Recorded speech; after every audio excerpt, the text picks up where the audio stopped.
Today we're talking about real-time thinking. If you want to build the kind of audience that comes back every time you post, you have to learn how to talk through what you're seeing, what you're thinking, and what you're trying while the day is still happening. I like to call this real-time thinking. And in this video, I'm going to break down why fishing creators freeze, why they go quiet the second the camera turns on, and a simple way to fix it without trying to become a different person. Welcome to the Fishing Channel Lab, where I analyze what the biggest YouTube educators are teaching and apply it to fishing creators just like you. Now, before we get into the fix, we need to clear out 3 big misconceptions that hold fishing creators back every day. Number 1, I don't talk because I'm just not good on camera. That's not the problem.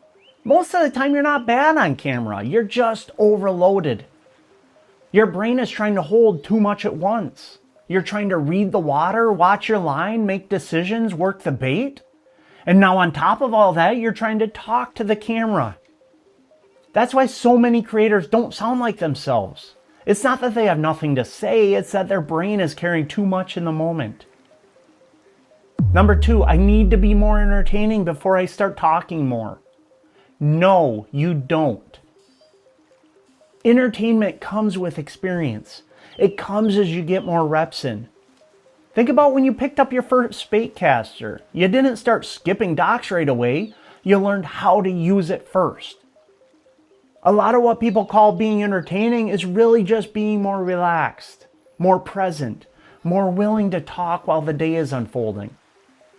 Number 3, if the fishing is good enough, I don't need to say anything. Sometimes that works.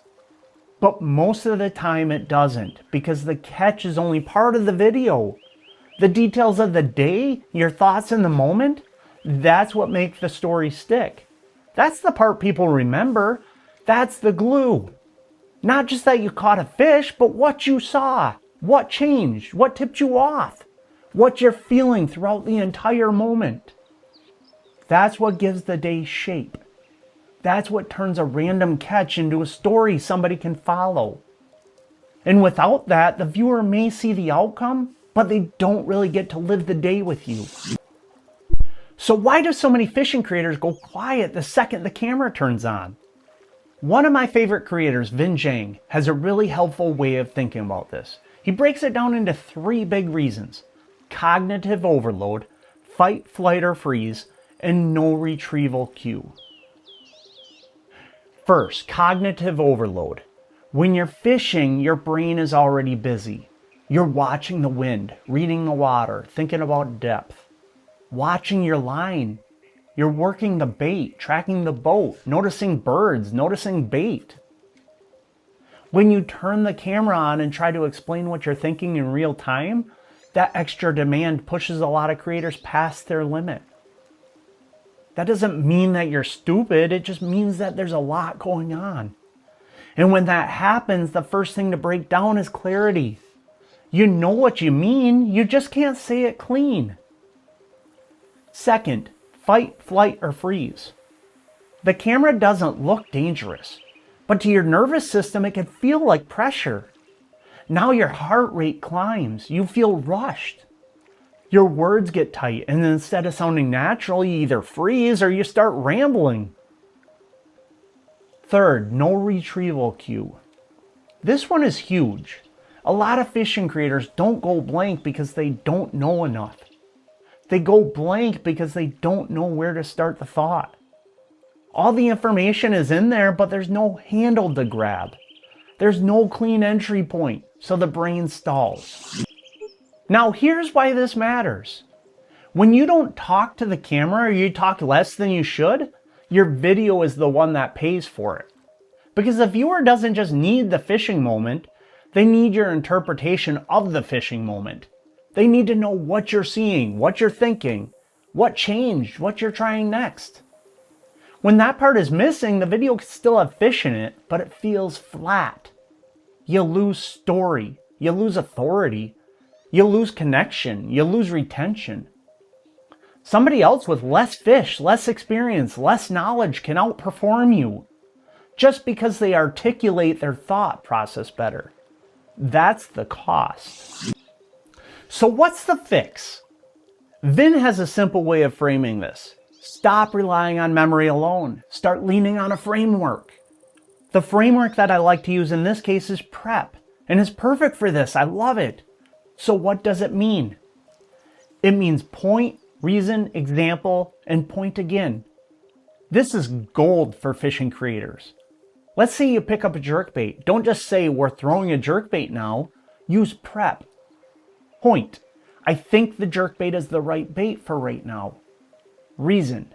Because this wind is starting to push bait onto this bank and they're not reacting to any of the fast-moving baits I've tried. Example. We've already thrown 2 faster baits without a clean bite, but the birds are working this side and the water has a little more life here. Point again. So I'm slowing down and the jerkbait is my best next move.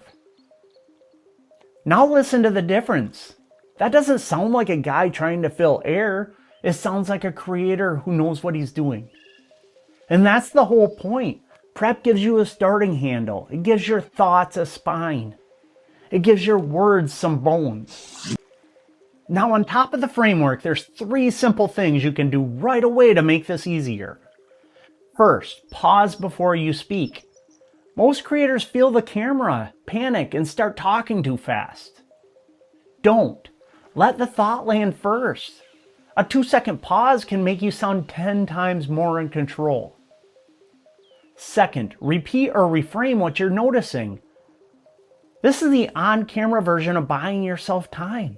So instead of forcing a full explanation the second the camera turns on, you can say, all right, so here's what I'm seeing.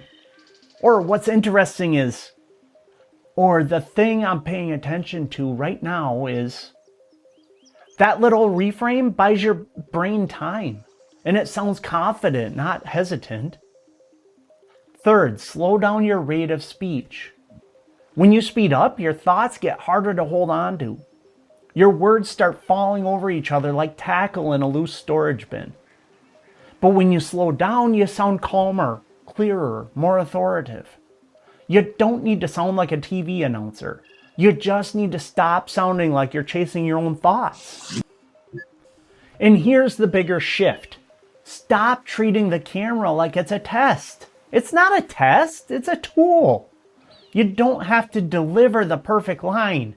You don't need to sound like a different person. You don't need to wait until you feel natural. You build natural by talking more, not by hiding more. That's why so many fishing creators stay stuck. They keep waiting to feel more ready before they talk more on camera. But readiness doesn't come first. Reps come first. Most people aren't great at something right away. NBA players don't just pick up a ball and join the league. There are countless shots, drills, and reps that you never see. And a framework like prep makes those reps way less painful. So the next time you pick up the camera, don't ask yourself, how do I sound more natural? Ask yourself, what's my point? What does it matter? What clue supports it? What's my next move? That's simple. That's usable. And that is how you stop freezing. Because fishing creators don't need more random talking. They need better structured talking. That matters because the creators who grow aren't always the ones with the best days on the water. They're the ones who can let the viewer into their thinking while the day is still happening. So your action step is this. On your next trip, record 3 short camera clips using prep. One about what you think, one about what changed, and one about what you're trying next. Do that and you'll start training yourself to talk to the camera without freezing, without rambling, and without hiding the most valuable part of your fishing content, your mind.